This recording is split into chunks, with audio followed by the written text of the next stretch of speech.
यह कहानी शुरू होती है हमारे मोहल्ले की लड़की अनु से। एक सीधी सादी, मेहनती और जिम्मेदार लड़की जो अपने परिवार का सहारा है। वो हर जगह काम की तलाश में है ताकि अपने पापा के कर्ज को चुका सके और अपने घर की जिम्मेदारियां संभाल सके।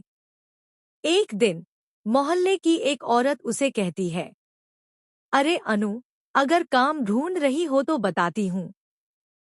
मेरे भाई की वेडिंग प्लानिंग कंपनी है।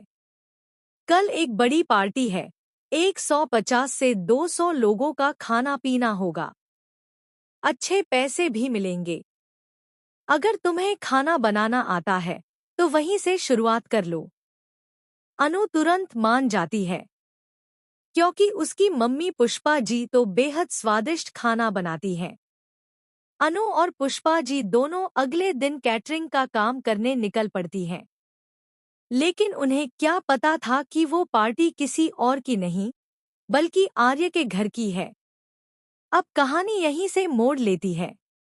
आर्य, जो कभी अनु का अच्छा दोस्त और उसका सबसे बड़ा सपोर्ट था, अब उसी पर शक करने लगा है। ऑफिस में हुई एक गलतफहमी ने उनके रिश्ते को तोड़कर रख दिया है।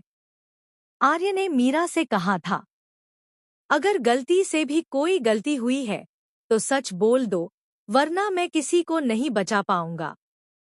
लेकिन मीरा ने कुछ नहीं बताया।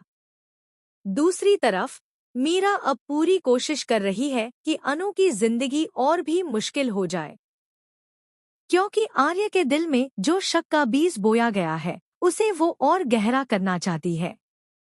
पार्टी की रात जब अनु आर्य के घर खाना बनाने पहुंचती है तो सब हैरान रह जाते हैं।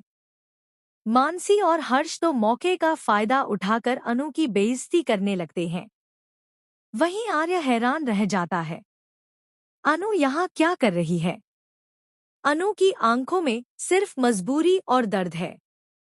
वो किसी से कुछ नहीं कहती, बस चुपचाप अपना काम करती है। उधर आर्य के दिमाग में अब सवालों का तूफान चल रहा है। क्या वो वाकई अनु को गलत समझ बैठा है? क्या मीरा ने उसे गुमराह किया है? फिर मीरा से उसकी एक और बहस होती है।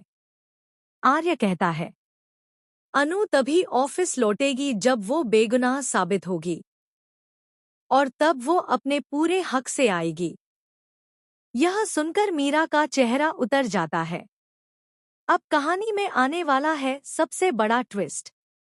एक तरफ आर्य अपने शक और सच्चाई के बीच उलझा हुआ है, और दूसरी तरफ अनु, जो टूट चुकी है, क्योंकि जब उसे आर्य की सबसे ज्यादा जरूरत थी